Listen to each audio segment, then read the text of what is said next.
In December 1973, Claude Vorilhon was visited by extraterrestrials at a volcanic crater in France. Vorilhon had been a singer and sports journalist with aspirations to become a race car driver. He called these extraterrestrials the Elohim, and they called him Rael, having selected him from all of humanity to pass on their message. The Elohim were a team of highly advanced scientists who had arrived on Earth to create the human race as a kind of experiment.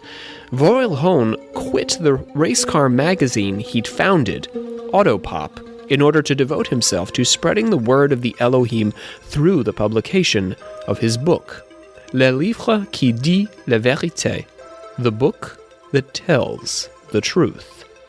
Also through the establishment of an organization that would go on to become the International Raelian Movement. According to Rael, all of the events of the Bible, as well as most other religious texts, explain the work of the Elohim. Yahweh was, in fact, an extraterrestrial arrived on Earth to create life. On his home planet, Yahweh and his fellow scientists were plagued by a populace concerned about the ethics of such experimentation and possibly the contamination of their home planet. And so the scientists went to another planet to carry out their investigations. This planet. Their message to Rael is that he should spread the news of humanity's misinterpretation of their labors, promote what they called a geniocracy, or rule by the most intelligent in society, and establish a one-world government and language and currency to bring the people of Earth together. In a second visit with the Elohim in 1975, Rael met Jesus, Moses, Elijah, Buddha, and Muhammad, who had all been rendered immortal through a process of cloning on a separate planet. The Elohim instructed Rael that the good people of Earth would be similarly cloned. Also, the wicked people would be cloned, but in order to punish them. The Raelians currently believe that the Elohim's advanced supercomputers are, as we speak, recording our DNA, our personalities, and all aspects of our identities. They will eventually use this information to resurrect the dead and carry out a mass judgment in a technologized version of the end of days. When you said Raelians, my first thought was, wow, rad aliens. But then you started talking about cloning, and that really turned me off. We're about to get our boobs out. Oh, I'm turned back on. The Raelians have been negotiating for more than a decade to create an embassy to welcome the Elohim to Earth and establish regular contact between humans and their creators, to usher in the end of days. They had hoped to build the embassy in Jerusalem, but the Israelis objected in part because of the Raelians' official symbol, a swastika at the center of a Star of David. Ouch. Yes. Yikes. The ultimate, combination, right? This represents to the Raelians a merging of Eastern and Western traditions, the swastika, after all, being a Hindu and Buddhist symbol, and the Star of David being a symbol of the religions of one God. So, point taken. I guess they're not wrong. No, not. No. Just have to skip a whole bunch of the middle of the 20th century, and that works out.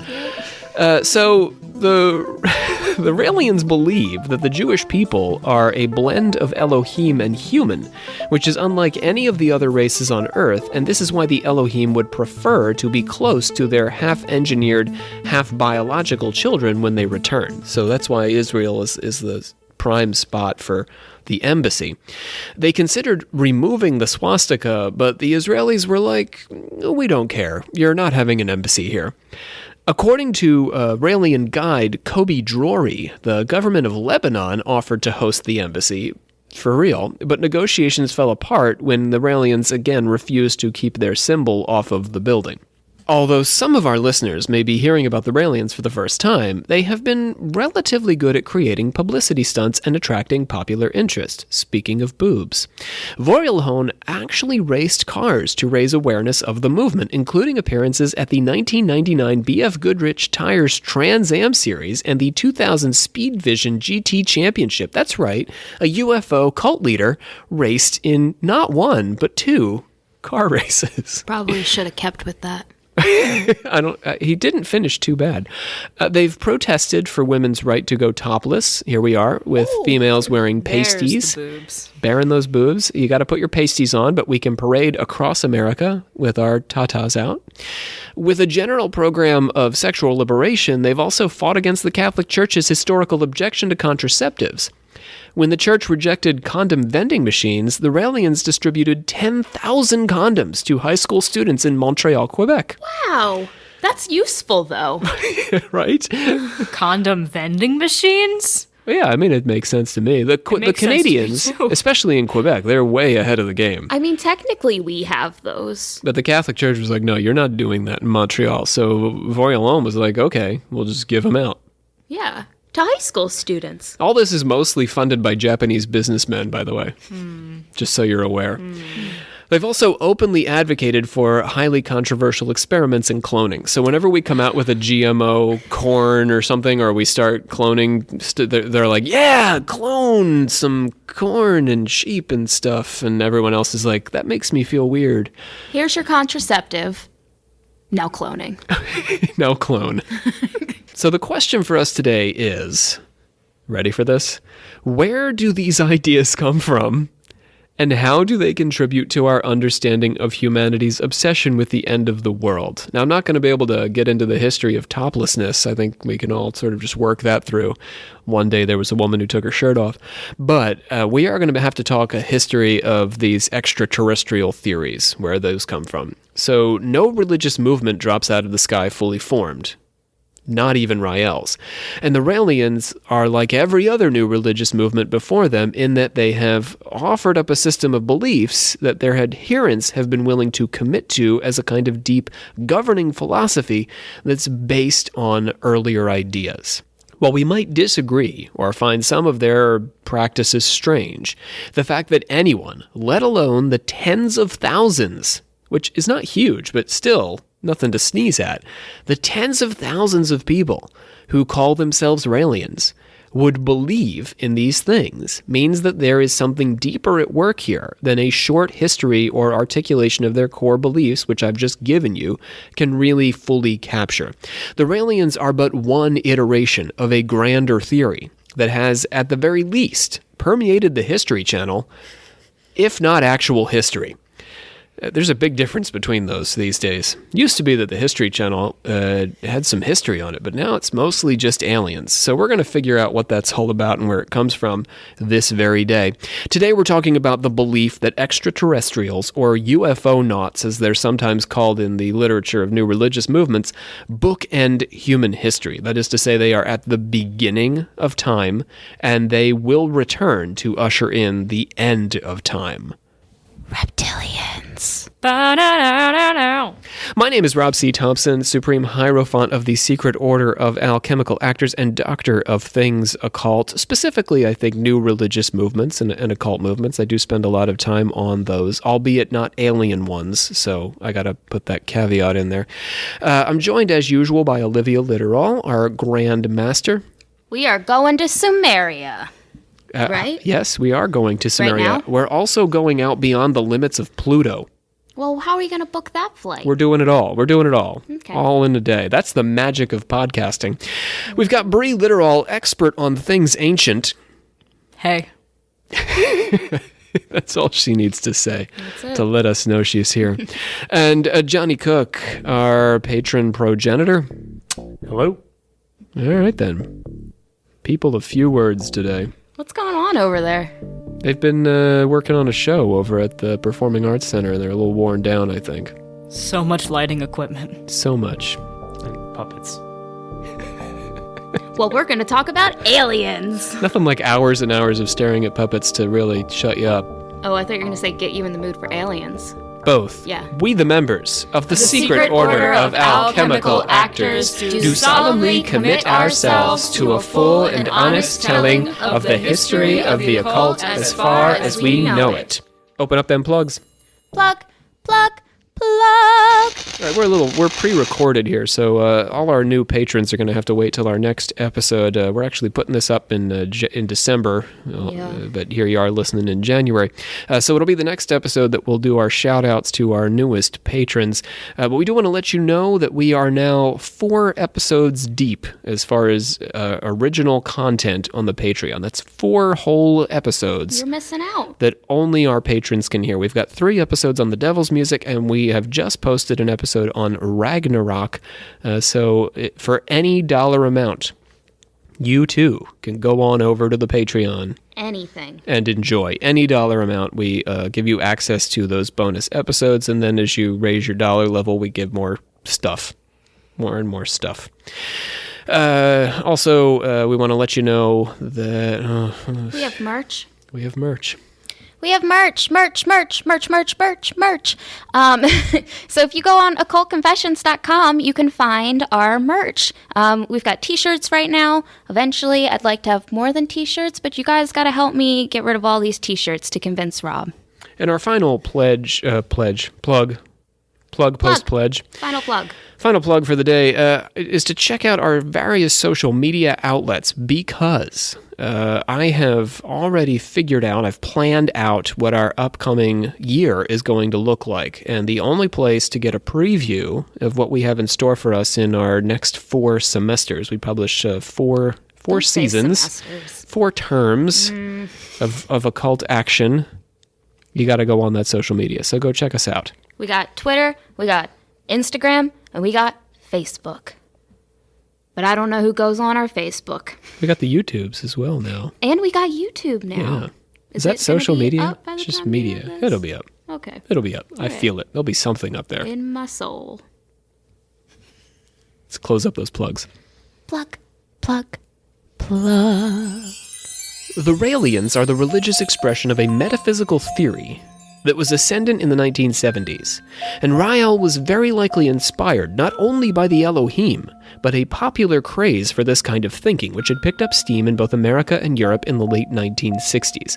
60s and 70s, just prime paranormal time. Because everyone's on drugs. You got all kinds of haunted houses in the 60s and 70s. You're right, you got serial killers all over the place. It's a wild time to be alive. A lot of the horror movies that are based off of paranormal that we see now, they all happened. 60s and 70s. Also aliens. So this actually starts in the 50s, as all good things that happen in the 60s and 70s do. Russian-American Emanuel Velikovsky publishes his book Worlds in Collision. This happens in 1950, and it sets up a project that would be reiterated in many ways many times over. And that project is to connect ancient religious texts and folklore to intergalactic events. I would like that job, please. Well, here you are, really. Welcome. Welcome to the team. Nice. So Velikovsky claimed that celestial near collisions with Venus and Mars seriously altered the Earth's orbit and so affected our planet's ancient people that they translated the behavior of these planets into their sacred books. But Velikovsky did not make the specific claim for extraterrestrials. That would wait for pop scientist Carl Sagan, who, interestingly, argued against Velikovsky's planetary collision theories on his popular 1970s PBS series, Cosmos, but then went on to essentially put an idea out in the ether that would jam this intergalactic theory to the nth degree. The theory that ancient people made contact with extraterrestrials surfaced in a chapter of Carl Sagan and I.S. Shklovsky's, there it is, Intelligent Life in the Universe. And the year for that book was 1966. And it was popularized, actually, by the German hotelier Erich von Däniken in his Chariots of the Gods? ? That's in the title. He has a question mark in the title. Oh, I thought you were questioning. I've been thinking about how to pronounce it. I have to pronounce this properly as going into this. Chariots of the Gods? That seems right. And that was in 1968. While influential, von Däniken is not someone we're going to actually spend much time with today because he's not the best spokesman for this theory, or really any theory at all, because in addition to being an extraterrestrial enthusiast, he was also a con man. Oh, there it is. He forged records in order to take out $130,000 in loans, which he used, in fairness to him, to pay for travel to research this book, Chariot of the Gods, ? And he was convicted on charges of embezzlement, fraud, and forgery. He wrote his second book, Gods from Outer Space, from prison. Oh my god. Yeah, so he was way committed. He really was an enthusiast. Because that's literally how you said it just now. So I like pronouncing it that way. Yeah, you do actually pronounce it frequently on here. Hey, you can go with enthusiast, but he's an enthusiast. Yeah, he is. Something seems right about that. Yeah, there's certain people who get the gentler pronunciation. Monsieur von Daniken, not so much. So, who we're actually going to spend our time with today, mostly, is a guy by the name of Zecharia Sitchin. And he's actually far more credible, at least on the surface. And he offers arguably the most thoughtful defense of these various ideas about extraterrestrials and interplanetary collisions in ancient mythology. And this he does in his Earth Chronicles series, which went to, I believe, 6 books. Sitchin was born in the Soviet Union in 1920 and immigrated first to what is today Israel, studied economics at the University of London, and moved to the United States in 1952. In Israel, he spent time visiting archaeological digs and learning Sumerian. In 1976, he published The 12th Planet, the first in a series that would go on to 7 books, covering several thousand pages. I just read the beginning and the end of it. You can't read all 7. You can, but why would you want to? That seems like a lot. It was a lot. You read some of it to my child. I didn't. She really enjoyed it. I'm sorry to hear that. Sitchin's theory rehearses the now relatively... She's young. She doesn't know any better. She's easily impressed. It's only going to get more and more. Her standards for quality scholarship will only get higher from here. The hungry caterpillar. Right. Why? Or the end of the world. Why? Who proved to me that the caterpillar was hungry? What is your documentary evidence? How many sources are you using in order to prove the hunger of this caterpillar? Were you there? Do caterpillars even eat cake? Do they eat salami? I don't think so. Where are the sources? I want to see documentation. Sitchin's theory rehearses the now relative... That really made you upset, Rob. It's ridiculous. Caterpillars could not eat a whole salami. That's what I'm saying about the book that drove me crazy reading it to your kid. It made no sense. You know what's clever, though? All the dots that they poke out are in the first 2 pages. If you open the book, he eats through everything. Oh, yeah, it's real I clever. see. It's a clever little thing they did. Good for them. I have read it 100 times. So, back to Sitchin. His theory rehearses the now relatively tired interpretation of Jacob's Ladder and Elijah's Ascension as the work of extraterrestrials. We won't get into it. See, for example, any episode on the History Channel about literally anything. They will bring this stuff up. That Elijah's wheel was a UFO, right? And Jacob's Ladder was aliens going up and down in their spaceship. So he goes through that stuff, and we're going to... Bree's making such a face. You've never heard this stuff? No, there's a piercing called a Jacob's Ladder. Well, That's right. really inappropriate. That's part of the... Oh, where's that go? Is that really where that comes from? Where's that go? I think part of why they named it, not for the UFO reason, but for... What's the other reason? I'm confused. Is it for the Old Testament they named this piercing? I think so. Where does it go? I don't know. Can you say it? It's a penis piercing. Ooh, ow. Well, because I think Well, because Jacob, like I guess it's that like would make sense. If it was I'm fairly Ruth's certain ladder, it would I'm be a fairly vagina certain it's a thing. penis piercing. Ow. Nope. I don't want to think about it. Sitchin's version of events. So anyway, we're not going to go through the Jacob's Ladder thing. It's boring. So we're going to get to the interesting stuff. Sitchin's version of events starts with his theory that there is such a thing as a 12th planet. Sitchin points out the significance of the number 12 in Western culture. We have 12 months, for example, and count 1 to 12 before switching over to teen numbers. Now, this blew my mind. I'd never thought about this before, but it's actually pretty cool. All right, so let's just work this counting thing through. Hang with me. The Greeks had a set pantheon of 12 major gods. They would kick some out in order to keep it 12 and add new ones. There were 12 tribes of Israel. Jesus had 12 disciples, which theoretically was based on the 12 tribes of Israel. There's the 12 months. We divide our days into 2 sets of 12 hours. So now back to the counting with me. Now just think this through for a second. The argument goes that to honor the significance of the number 12, we don't switch to counting first teen, second teen, which is what we do when we get to 21, 22. These are the only 2 numbers that are like this in 1 to 100. Instead of going first teen, second teen, third teen, 14, we gave these 2 numbers special names, 11 and 12, because the first 12 numbers all deserve their own special names. Do you see that? Isn't that wild? I see it, yeah. Yeah, that's mind-blowing, isn't it? Oh, that really tickled me. Kind of neat. Do you not get this, Olivia? You're making a face. Is it that, or did someone that decided to create the names of the numbers just decide that 11 teen sounded stupid? It wouldn't be. It would be first teen because it's 13 or whatever 14. the hell. That First sounds teen? so... Well, because 21 is different. 'cause First teen 20 almost rolls off the tongue. First teen, second teen. I think it's interesting, but... I'd like to agree with Rob on this.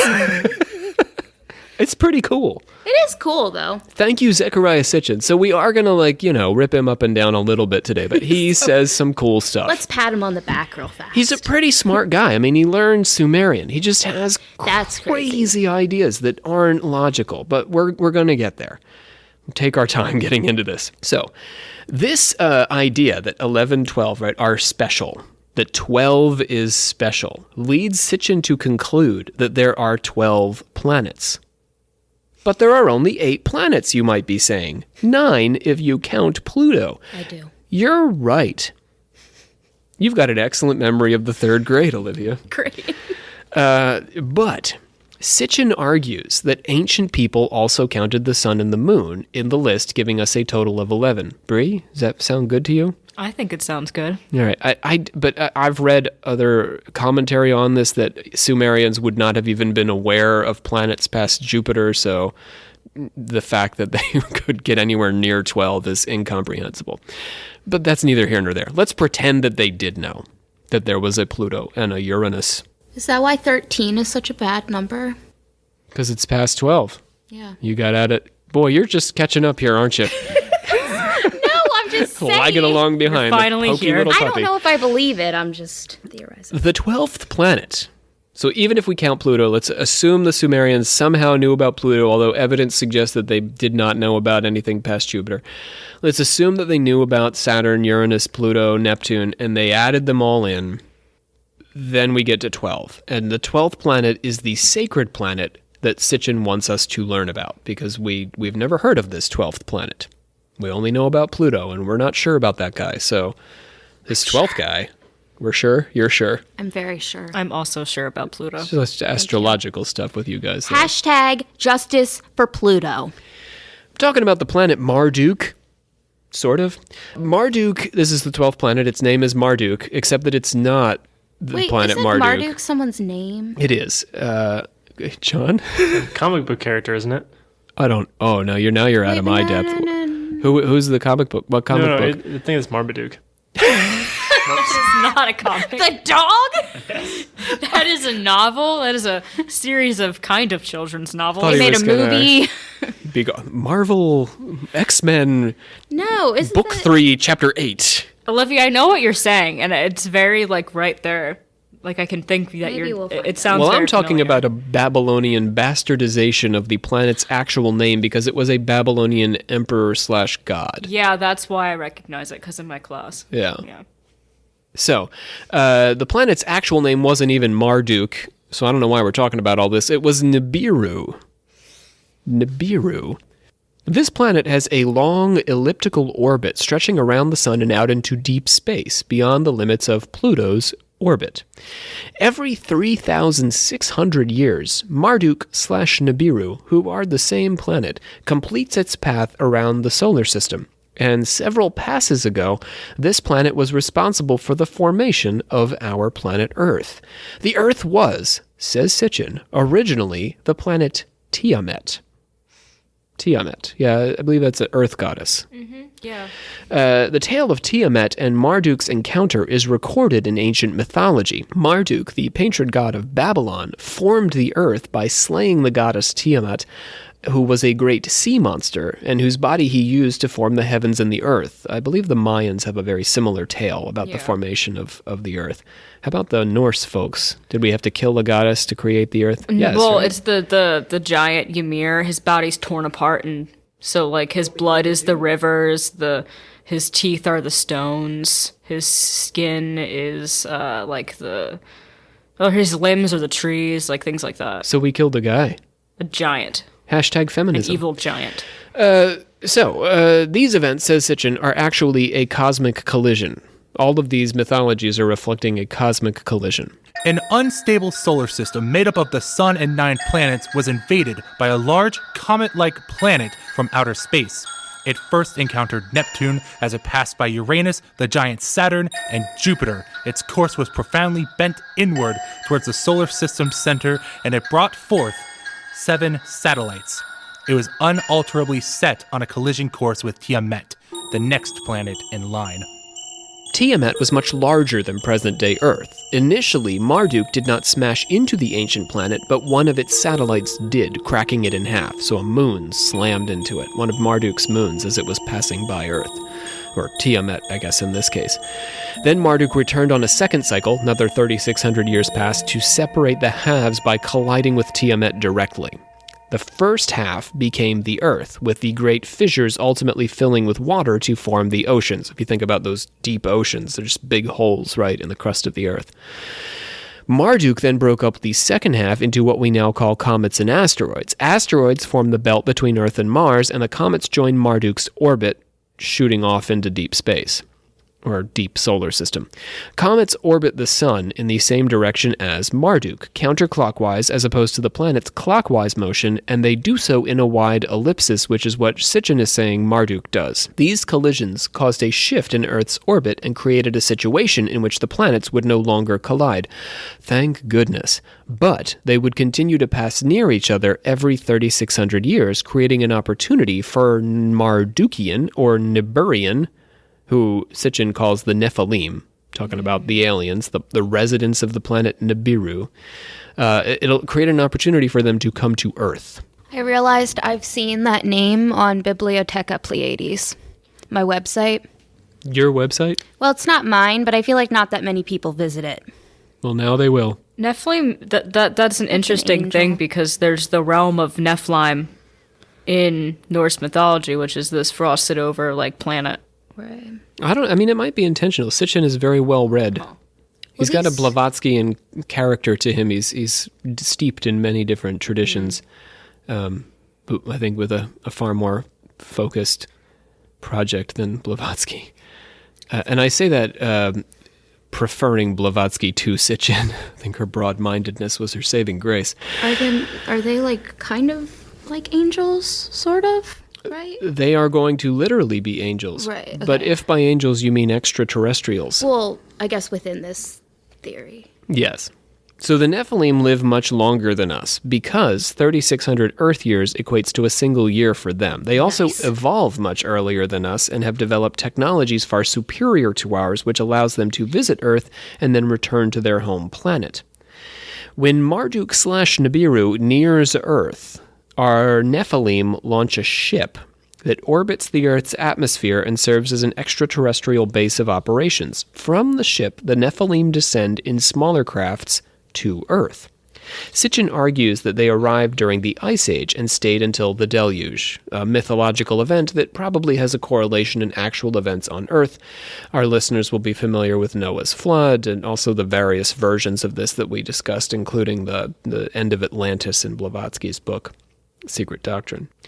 Enlil, the Sumerians' chief god, later worshipped by the Akkadians, the Babylonians, the Assyrians, and the Hurrians, who never got anywhere slowly, was the leader of the Earth expedition. He brought advanced tools like a communication device that he used to talk with the satellite spacecraft orbiting the Earth. You better gird your loins for this. This communication device became the Ark of the Covenant when it was passed on to humankind. Enlil's... Everyone's just good with that? Yeah. That's all Indiana Jones was looking for, was his, Star Trek, communication device. He wanted to talk to Captain Kirk. So there were 2 Indiana Jones movies about aliens. Yep, absolutely.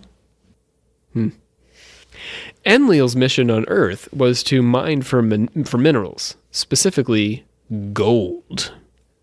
Everyone wants gold. It's the best. It's so cool. Even the aliens. You can make engagement rings with it. Ooh. And computer chips. Ooh. And engagement rings.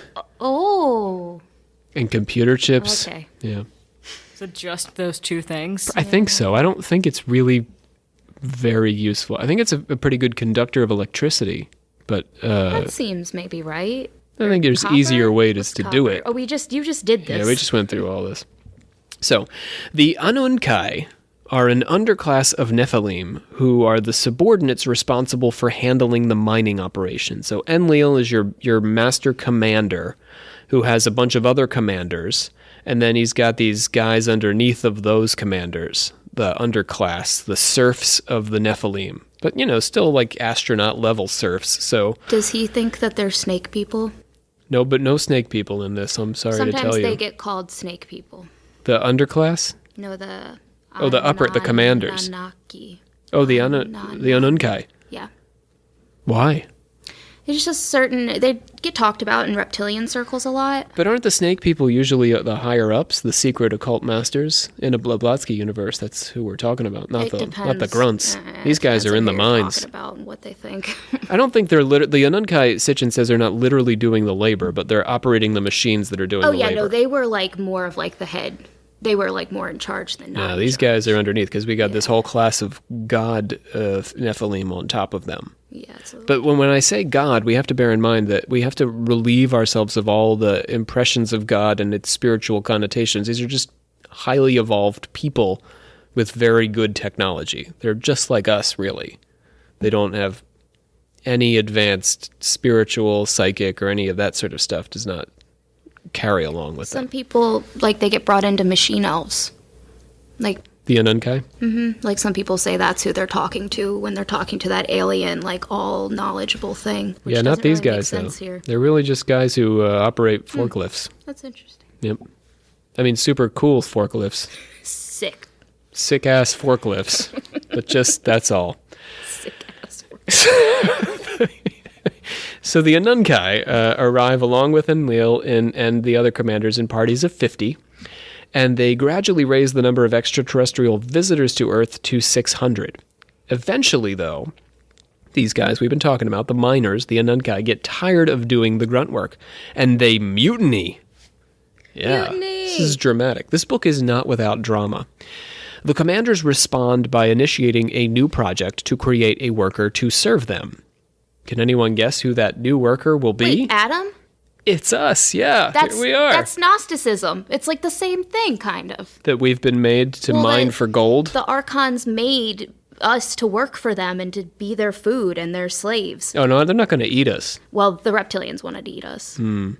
Evolution cannot account for the appearance of Homo sapiens, which happened virtually overnight in terms of the millions of years of evolution that is required, and with no evidence of earlier stages that would indicate a gradual change from Homo erectus. The hominid of the genus Homo is a product of evolution, but Homo sapiens is a product of some revolutionary event. So the Nephilim made up their minds to create humanity. Their plan was to genetically alter Homo erectus. So Homo erectus is wandering around, but Homo sapien has not arrived yet.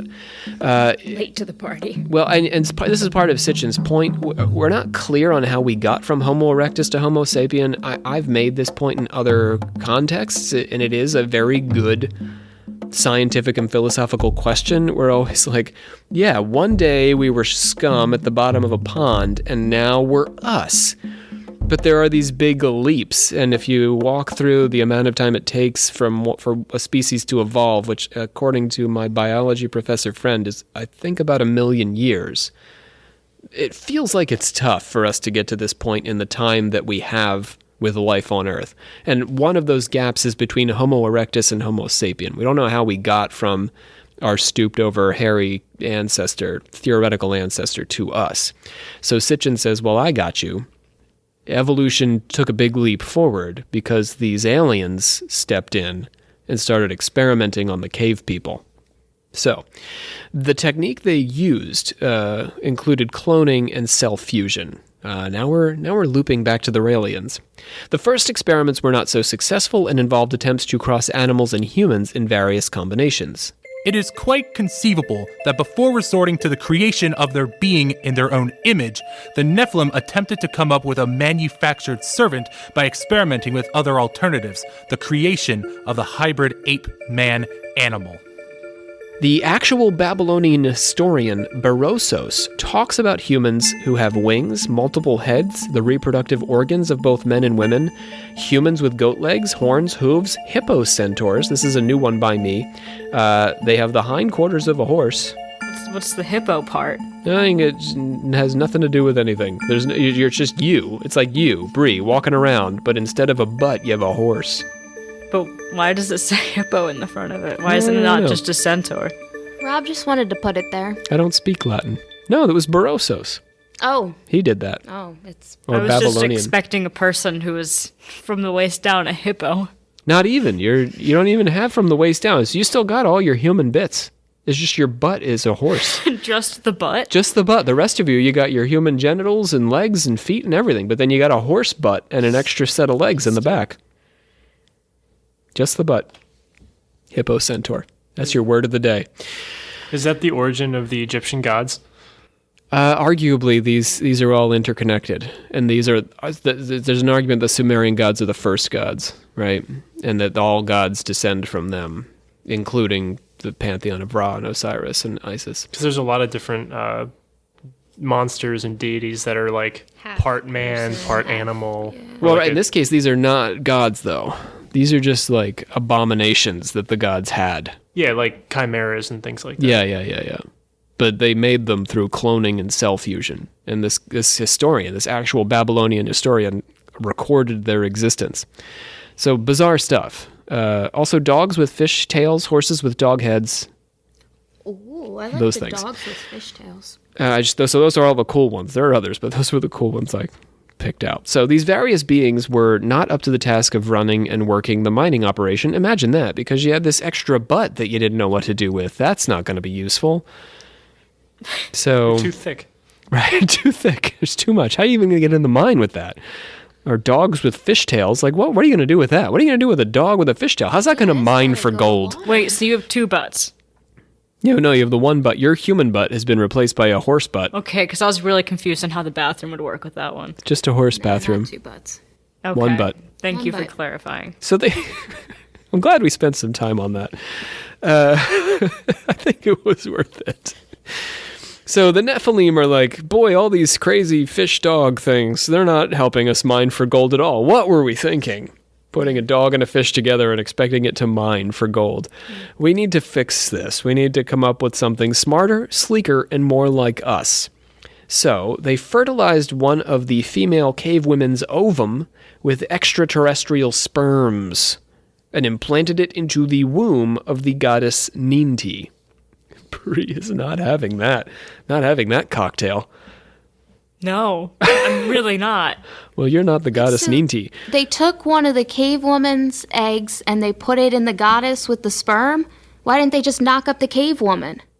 Because she's not a goddess, I guess. Yeah, I think we she need the wouldn't goddess. be Then why are aliens abducting a representation humans now? of I don't think goddess. the cave woman would be able to bear the child as part of the argument. Only a Nephilim womb could bear a Nephilim child. Even a partially Nephilim child. I'm sure they tried various ways of doing this. This was the best approach.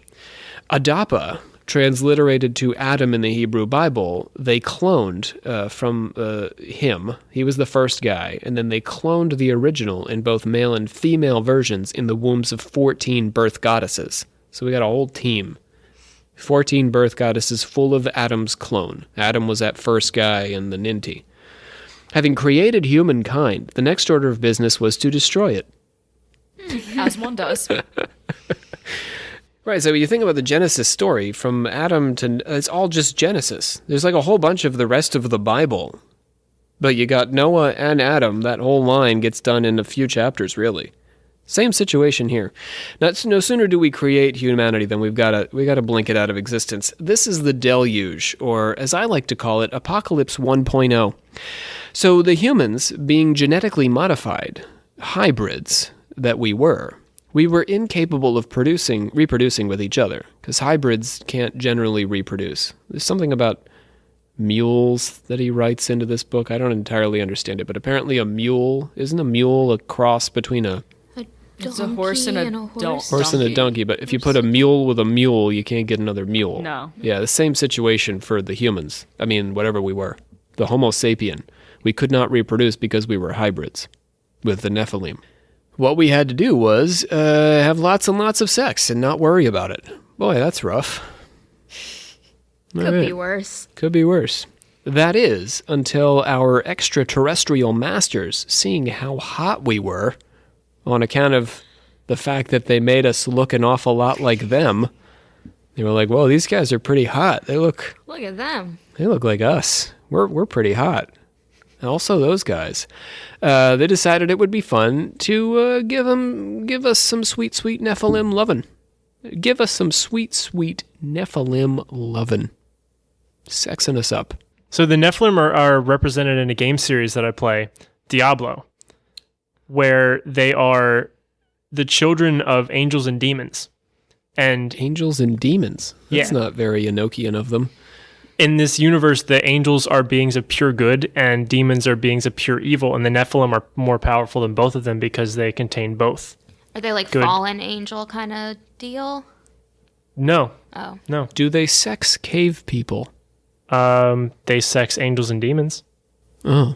Oh, they get the best of both worlds. Where Yeah. are the cave people in all this? They're actually the original humans, Who is? the Nephilim. Oh. Well, how do you like that? Enki, brother of Enlil, and a kind of prototype for the central god's alter ego. So we have various versions of this. Bree is familiar with the alter ego of the central god in the an Norse aspect. tradition, Oh, yes. famously called, who is Oh, well, alter okay. ego trickster god Loki. Loki. There he is. Boy, I had to drag that out of her. I'm sorry. Arguably, Neptune, god of the ocean, is the version with the Zeus in the Greek pantheon. We have his brother Neptune is sort of like hanging out in the sea and doing whatever the heck he does. That's Enlil and Enki. So we have Enlil, Odin god, Zeus god, master god, and then we have the brother who's just got the weird side job and does all kinds of funky stuff when his brother's not looking. So that's Enki. Enki is our weird side god. So he actually created the means for the human Nephilim interbreeding to happen and probably or may have initiated it himself. This might have involved altering the genetic code of the humans, or maybe just having sex with them at all. Maybe they could always breed with the Nephilim, just not with each other. And by they, I mean us. So, either way, humans and Nephilim started interbreeding like wildfire. They were just going at it night and day. And they were having a great time just deteriorating the pure blood of the extraterrestrials in their orgies, and leading the Nephilim to conclude that humanity had to be wiped out because there were all these impure things. Well, they shouldn't have been having sex with us. They just couldn't keep their hands off us because of how hot we are.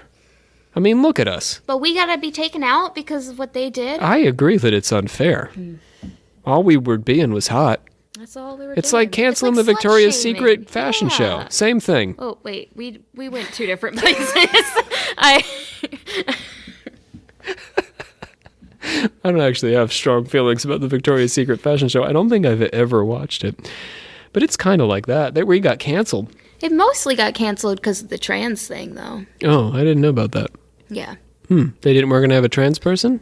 The CEO was like, a trans person will never be in a Victoria's Secret show. Oh, they showed him. The Ice Age was reaching an end, and the glaciers were about to crack apart and initiate worldwide flooding. The Nephilim decided the way to solve this human interbreeding problem was just to beam the heck up to their satellite and leave the rest of us to die. So it was going to correct itself, really. That seems right. Go ahead and let us drown. Tricky Enki, though, our brother god, disagreed with the Nephilim's decision, like you do, and sought out a human man, Utnapishtim, who appears in the Epic of Gilgamesh and is the Gilgamesh? prototype of Noah. I mean, that might be a hot take, but sort of the same guy. The Hindus have the same Manu. There's a version of this guy in all these different traditions where there is a flood. Somebody gets the word from the god Vishnu, or in this case Enki. You got to do something about this, or you're going to drown. So he told Utnapishtim, our Noah, of the impending flood and instructed him to build an ark. Utnapishtim asked a crew of craftsmen to help him build it, claiming that it was for the gods, but saying nothing of the flood, because he didn't want to freak people out. You're going to cause a panic. Then they wouldn't have built it Why not? because they would have been freaking out. Yeah, they would have been too busy freaking out. Guys, can you calm down and build this? I'm just We're freaking. gonna die. I'm freaking out here. But when the flood came, this is what a cool guy Utnapishtim is. He snuck the craftsmen on board, even though he wasn't supposed to, because they helped him build it, and he felt bad. He also brought his family and representatives from each of the Earth species. He didn't need to bring more than one, though, because they have the ability to Oh, clone. That's just clone the crap out of them. Yeah, so you don't need Convenient. 2x2. That's nonsense. We have cloning. When Enlil found out that some of the humans survived, he was pissed. But Enki described how ingenious Utnapishtim had been in building his ark, and Enlil said, all right, I guess we'll keep humans then. You deserve it. You earned it. You guys, you crazy guys. We wanted you to drown, but you didn't, you little scamps. All right, fine, I guess you can live. Can I keep him? Okay, so the question becomes, for how long do we get to live, Father Enlil? In the somewhat misleadingly titled conclusion to his series, End of Days, don't ask me why it's misleading right now, but we'll get there.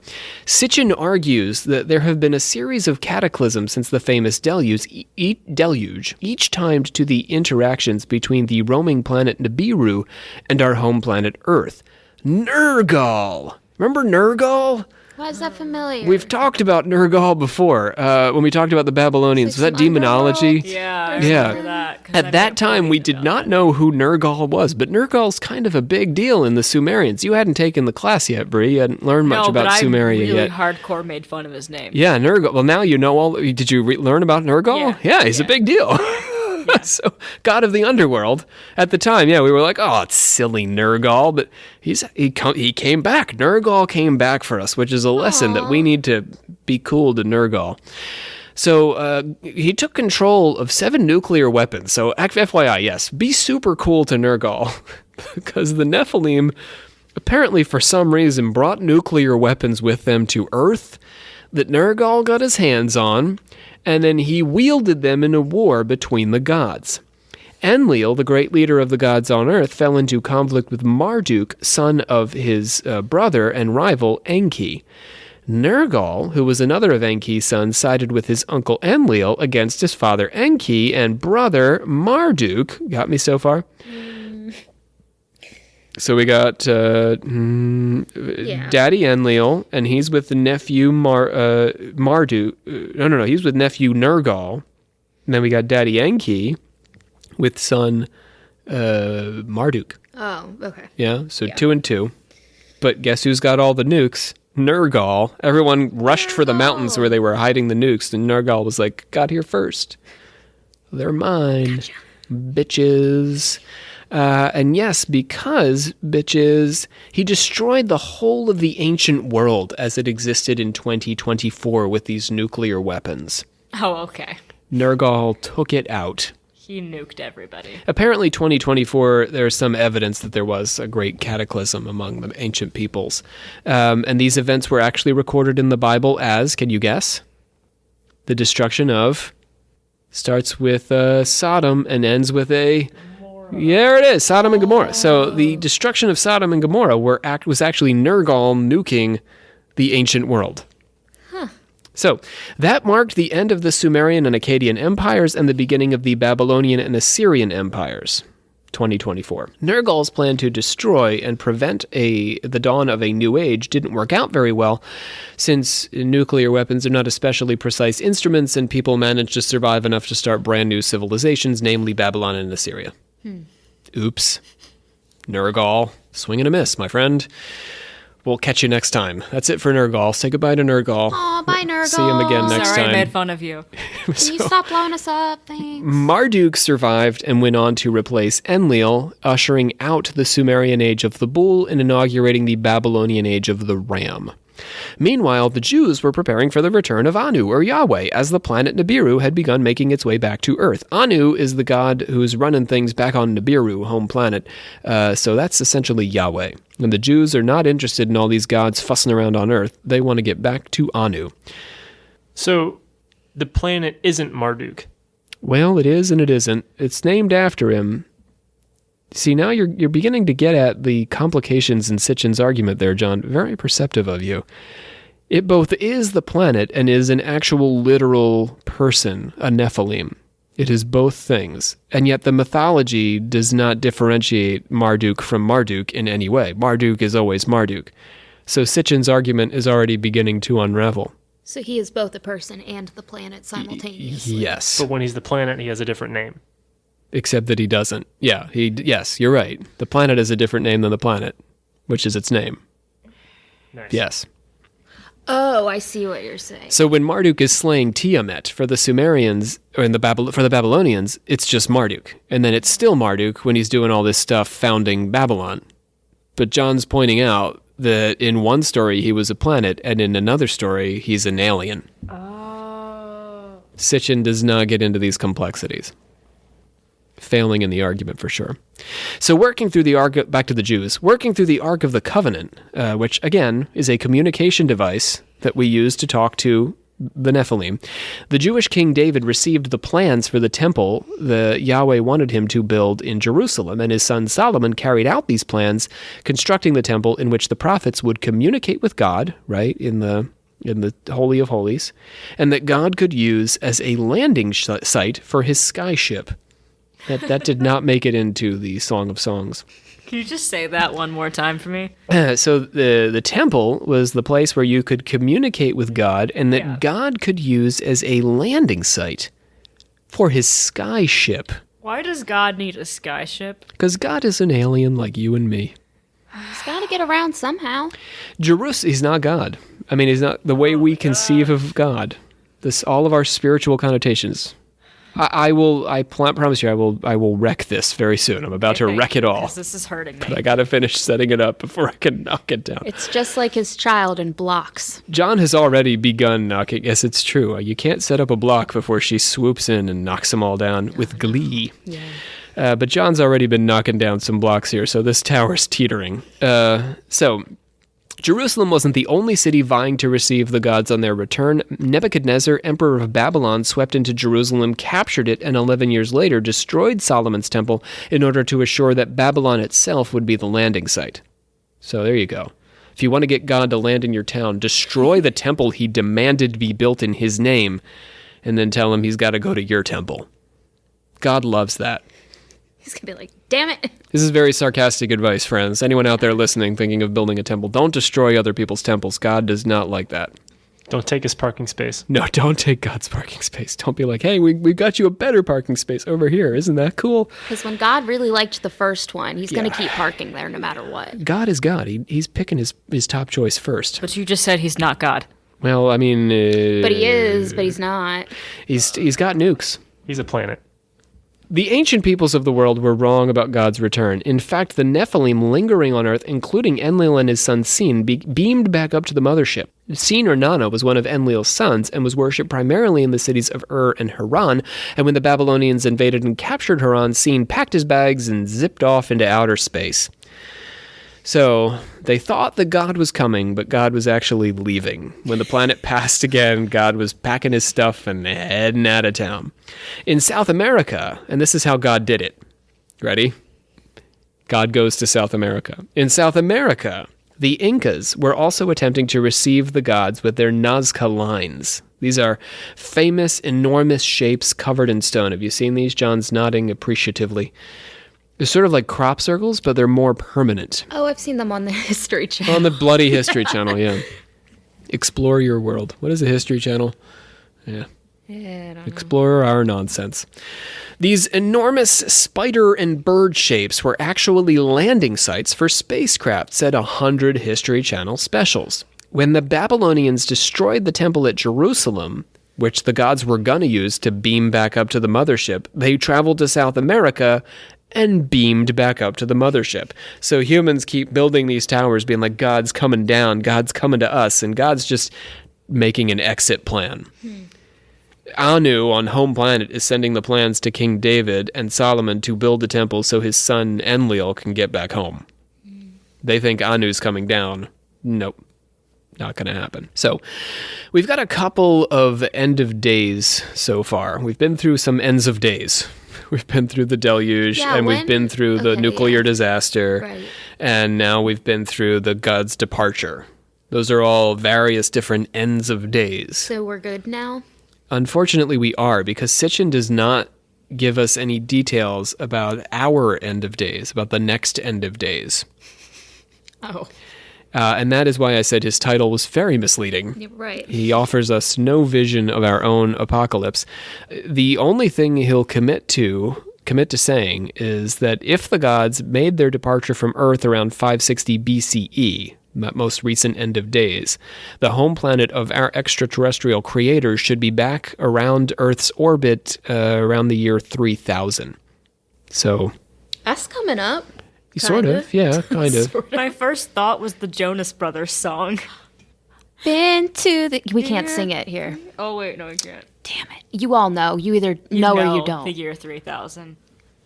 In the year 3000. Oh, that was kind of like... I don't know any The Jonas Jonas Brothers songs. That was my own song. Maybe they knew. I think there's a SNL skit that they say that. I think the Jonas Brothers knew. Zechariah Sitchin's theories are highly speculative. They're also deeply creative, and they're sourced in a way that we might say gives them more authority than their due. But nevertheless, it makes us think twice about dismissing Sitchin out of hand. He knows stuff about ancient Sumer, and he knows enough not to make predictions about the future because he's really an expert-esque on the past. Without thinking too much into it, I can actually find some basic flaws on the surface of things. To begin, to John's point, sometimes the gods are planets. Sometimes they are literal UFO knots or extraterrestrials. Why would the Sumerians write their mythology literally, except in the case of cosmic events? So you have to bear in mind, for Rael and for Sitchin, all these myths are literal. They're not figurative. They're not talking about the spirit. They're not talking about the unconscious. They're not talking about the fate of humanity. We're talking about actual human beings doing stuff. Except, as John's pointed out, in the rare case when those human beings are planets. And then we're talking about planets doing stuff. So why would all of their mythology be literal, except for the actions of the planets? Do you see what I mean? Yeah. Sometimes they represent planets, sometimes they just represent themselves. If they wanted to talk about planets, and we're saying the Sumerians wrote everything literally about things actual breathing, living beings did, they would have just talked about planets. If this seems nitpicky, a bigger question is how the Nephilim knew and passed on the events surrounding the creation of Earth, given that they evolved long after Marduk's moon crashed into Tiamat, forming the Earth. Let's get to this. No one was there to watch Marduk crash into Earth, or they would have died. There would have been an incredible planetary extinction as one planet hit another for thousands and thousands and millions of years after this cosmic collision. Nobody was there. So who recorded this in such a way that it could be passed on to our myth writers in ancient Sumeria? Big plot hole there, too. Astronomers, namely C. Leroy Ellenberger, have asked how the Nephilim survive on a planet whose elliptical, this is the most obvious one, whose elliptical orbit takes them into deep space, far from the heat of any star, spending, according to Ellenberger, 99% of their time beyond the limits of Pluto. Sitchin suggests radiation and a thick atmosphere hold in the sun's heat for the brief 1% of the time that it's passing near the Earth, but these sources could never be enough to sustain life in any meaningful way if we just do the science. Feel better, John? Just a little bit. All right, well, I'm going to make you feel worse. Because we're going to move on from Sitchin. I'm going to come back. I'm going to take one more pass at Sitchin, sort of like Marduk did with Tiamat. But before I do that, yeah, that was just my moon satellite slamming into Sitchin. But before I do that, I want to talk about Charles Fort. I want to take a couple of pages now for Charles Fort here, because he deserves some attention. And we can't really understand Sitchin or Rael without Charles Fort. He's sort of the end of our story today, the origin point for me of these ideas. The notion that extraterrestrials travel close to the Earth and take the opportunity to visit on occasion can be traced, at least in part, to our turn-of-the-century iconoclast, Charles Fort. Fort was born in Albany, New York in 1874, and was able to devote himself full-time to writing as a result of an inheritance that he'd gotten from his uncle. He was an autodidact and a maverick, also a pioneer in the world of paranormal theory. I like reading him very much. Compared to Sitchin, Fort was far more circumspect and modest in his claims, which is part of why I liked reading him. That's appropriate for any paranormal theorist. Despite his much more modest tone, he's a very clear influence on the alien-based philosophy and religion that has followed him. Fort's Book of the Damned is a remarkable and humbling effort, cataloging more or less all the inexplicable stuff that has fallen out of the sky over the 100 years before Fort published his book in 1919, and sometimes even before then. Fort starts by laying out his theory that science is largely an effort to categorize things we don't understand, and that categorization is a fairly ridiculous thing to waste our time on. Whenever we draw a line and say this is an animal and this is a vegetable, or this is yellow and this is red and this is orange, the line is always necessarily going to be arbitrary and doesn't prove anything in particular. Let's just think about this. Is a sea sponge an animal, or is it a plant? I believe we've decided it's an animal. But why? But who? And who cares? I literally talk about this all the time. How it's so stupid that everything around us is just... the name was created by someone. And we've said this color is yellow, and as you add a little red to it, it becomes orange, and then we add a little red to it, and it becomes red. But when is it red? And when is it orange? And when is it yellow? When do we draw the line between yellow and orange?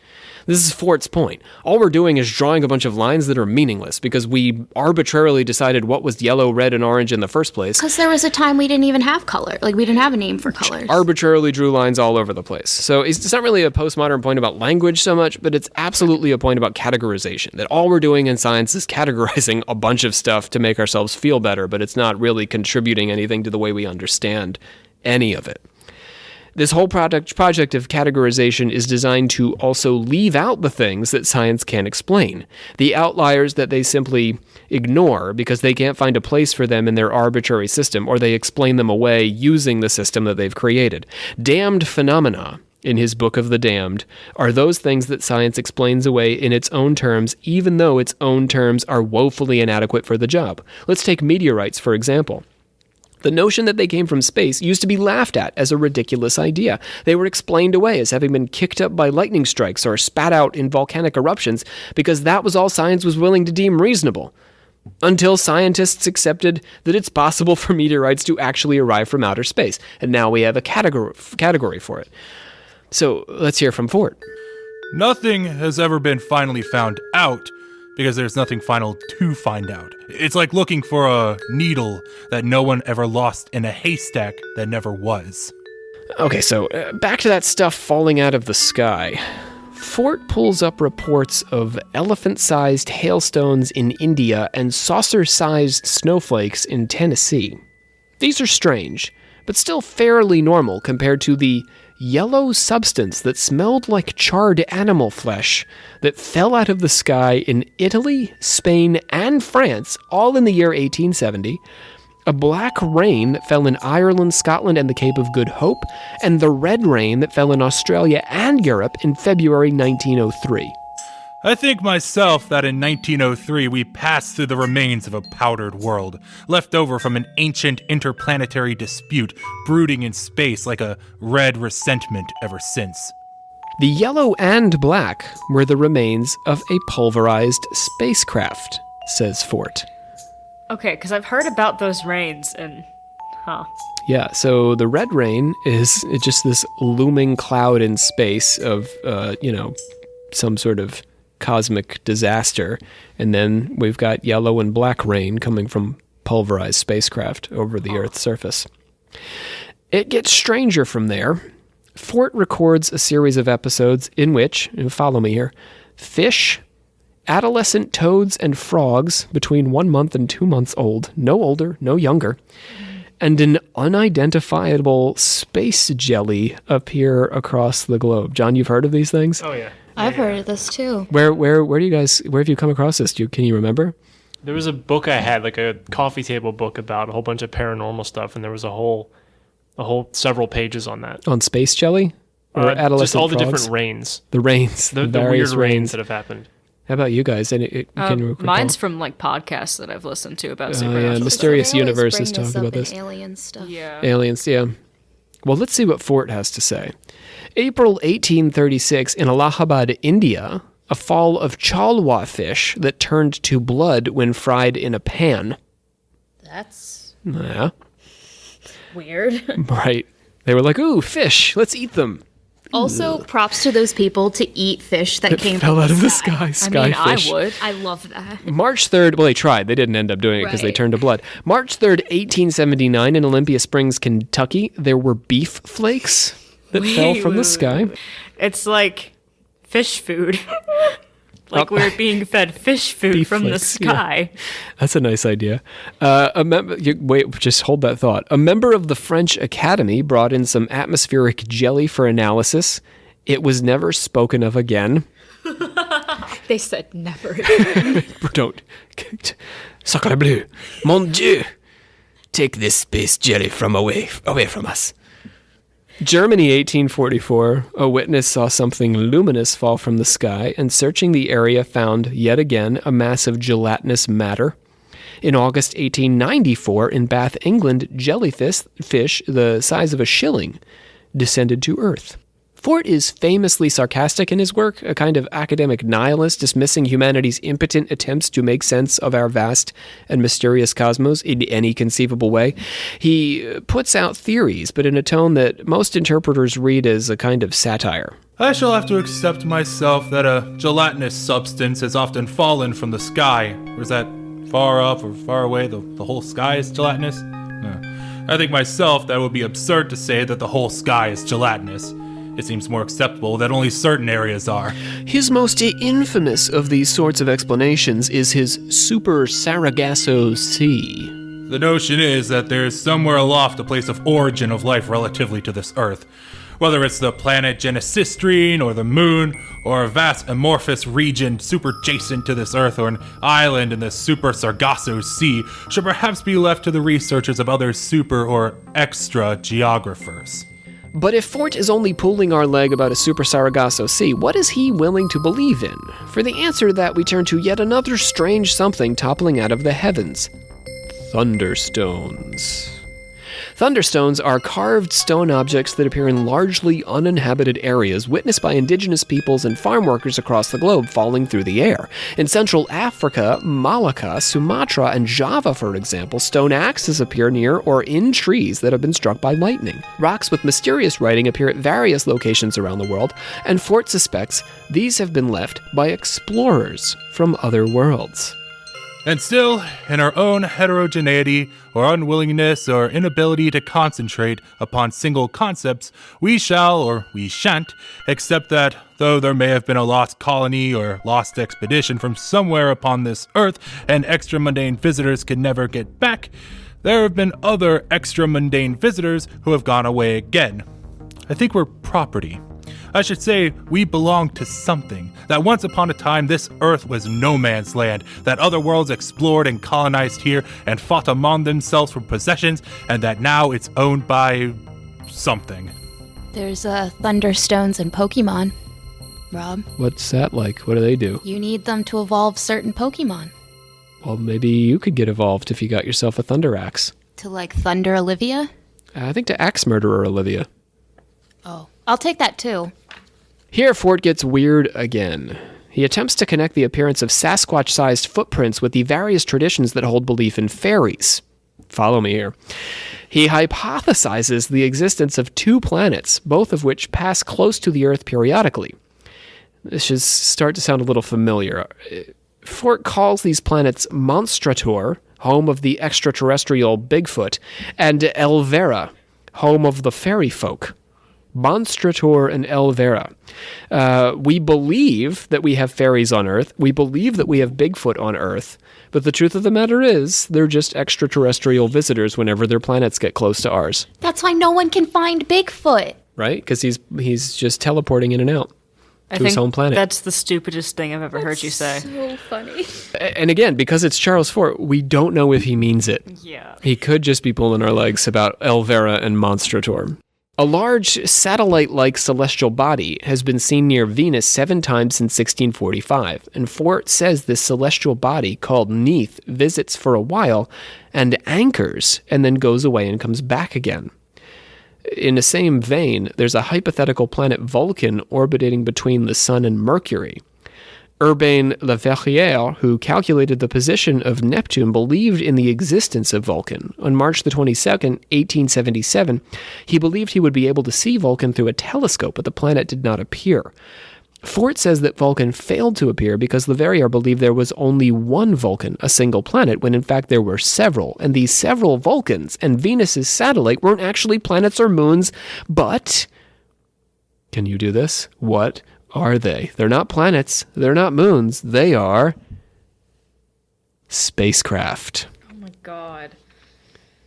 This raises the question, what exactly are these spacecraft doing in our neck of the galaxy? According to Fort, who takes a nascent collection of abduction stories into account, they're looking for us. Wait, so is the first part of what you said a fact about Venus? It's a fact that people have recorded this astrologically, or astronomically. Okay, so part of that is true. That's interesting. I wonder what that actually is, though. It's a kind of speculative astronomy because it's only been recorded intermittently. Oh. Yeah. Vulcan the same way. Theoretically disproven. I think that we're fished for. It may be that we're highly esteemed by super epicures somewhere. Makes me more cheerful when I think that we may be of some use after all. I think that dragnets have often come down and have been mistaken for whirlwinds and waterspouts, and I have data that in this book I can't take up at all. Mysterious disappearances. I think we're fished for. That we're a planet kept for food. That the aliens fish for us. And that rain is our fish food? Oh. The beef flakes? Yeah, the beef flakes. There you go. See, I told you it would all come together. They're feeding us beef flakes, and then they fish for us. Pull us up. Fort is far more speculative and far less sure of himself than Sitchin. He also has a much healthier sense of humor about all this. Although I don't agree with all of Fort's conclusions, and by conclusions I mean something more like speculations, which is how Fort lays them out with a tongue wedged firmly in his cheek, or probably wedged firmly in his cheek. It's really hard to tell whether he means any of this or not. And for that reason, Fort is a man after my own heart. He tears apart simplistic and dismissive attitudes toward the legitimately inexplicable and replaces them with ideas that are not necessarily better, but at least more honest in being wildly uncertain. See, for example, Monstrator and Elvera. His point is not necessarily that these planets exist, in my opinion, but rather that any explanation we've been offering is as ridiculous as Monstrator and Elvera. His influence is also at least a little problematic in that he sets a kind of extraterrestrial paradigm that Sitchin picks up. Visitors from outer space come to explain all things supernatural and paranormal, from poltergeists to Bigfoot. But unlike Sitchin, Fort is not convinced of his own ideas. He's just hoping to open up a conversation where all discussion has been systematically shut down. You ready for me to bring this on home? Knock those pins down? Yes. Finish it off? Yes, please. Okay. So Fort's approach would have been a better approach for Sitchin, but perhaps not for the foundation of a religion, as in Rael's case. It's hard to found a religion on "these things are ridiculous." Confessors. We need to breathe a sigh of relief that Sitchin's ideas are, as John began to point out, and hopefully I've driven home, a little too much to be believed. We have to worry about any project that reduces the gods to quasi-human astronauts. Sitchin, and more directly Rael, are essentially offering up a materialistic rethinking of religion. They create an atheistic undoing of a spiritual or non-material realm by other means, merging science and religion in a way that completely submerges any transcendent or non-material world into this one, in the form of advanced technologies like cloning and space travel. While we on this podcast tend to argue for the existence of non-material planes of being, or at least planes of being beyond what human beings have managed to comprehend so far, Sitchin and the Raelians, and to a lesser extent even Fort, demonstrate the power of the extraterrestrial to explain or explain away any spiritual dimensions of humanity. The desire for this kind of thinking, which is profound in popular culture, occupying, as we've joked about, but seriously, whole channels on the cable dial, and flashing through bestseller lists, people have a thirst for this kind of thinking. This is another sign of the emptiness of straight atheist thinking and its prominence in our culture right now. Denying a non-material plane leaves us feeling hollow and alone, adrift in an empty Sargasso Sea. Extraterrestrials offer a semblance of depth that is, on the surface, satisfying, but only serves to loop us back onto ourselves. Our gods become more evolved versions of us, with technologies that resemble ours, brought to a kind of apotheosis. We're cut off once again from any greater mystery, inside or outside of ourselves. We can think of the extraterrestrial as a complement to non-material belief. Phenomena that seem to suggest their existence or intervention in human affairs further demonstrate the short-sightedness or narrow-mindedness of empiricism as it exists today. This is the beauty of Fort, using the extraterrestrial to unpack strict empiricism and narrow-minded science.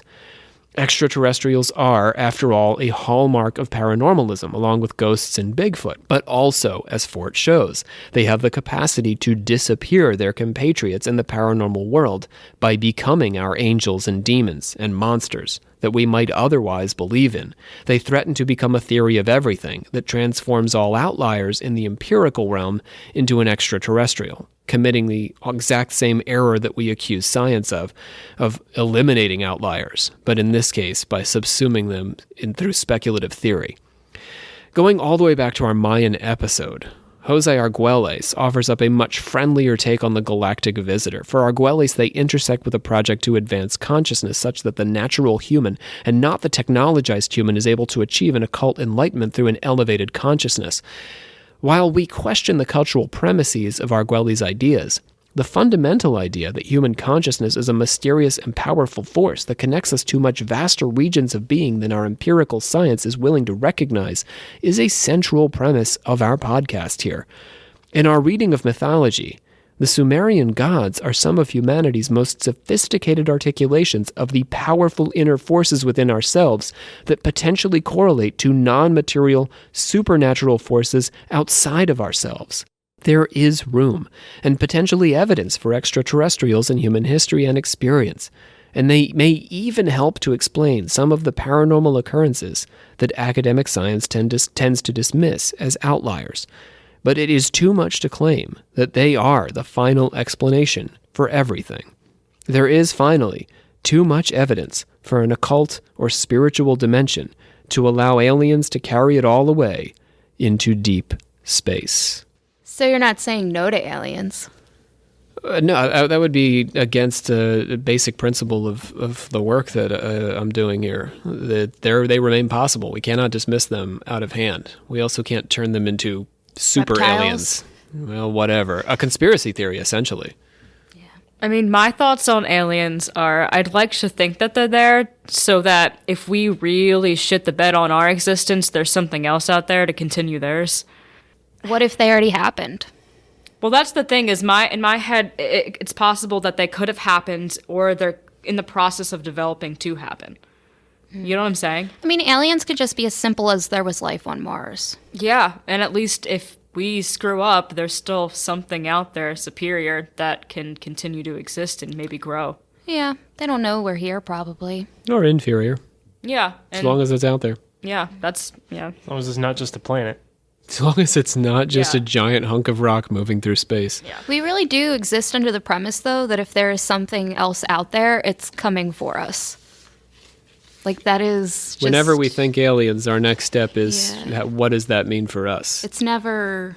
Yeah. I mean, theoretically, if you go to like a Hindu conception of the universe or a Vedic conception, there are multiple worlds and multiple planets with beings on them that we don't have to ever concern ourselves with, except if we get reincarnated there, I suppose. And I think us being so concerned about aliens coming has a lot to do with the fact that we feel like we have to be the superior race and the superior thing in the world. And if there's something else out there that is possibly better than us, that's threatening to us, I think. Or the aliens are already here and they're in our government.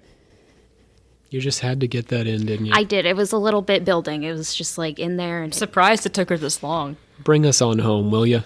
I hereby adjourn and declare closed this meeting of the Secret Order of Alchemical Actors till such a time as we get together and do it again. All right, so our voices were entirely performed by Brandon Walls today. He did both Zechariah Sitchin and Charles Fort. Brandon, you just want to say goodbye to the people since Brandon's been hanging out for the episode with us.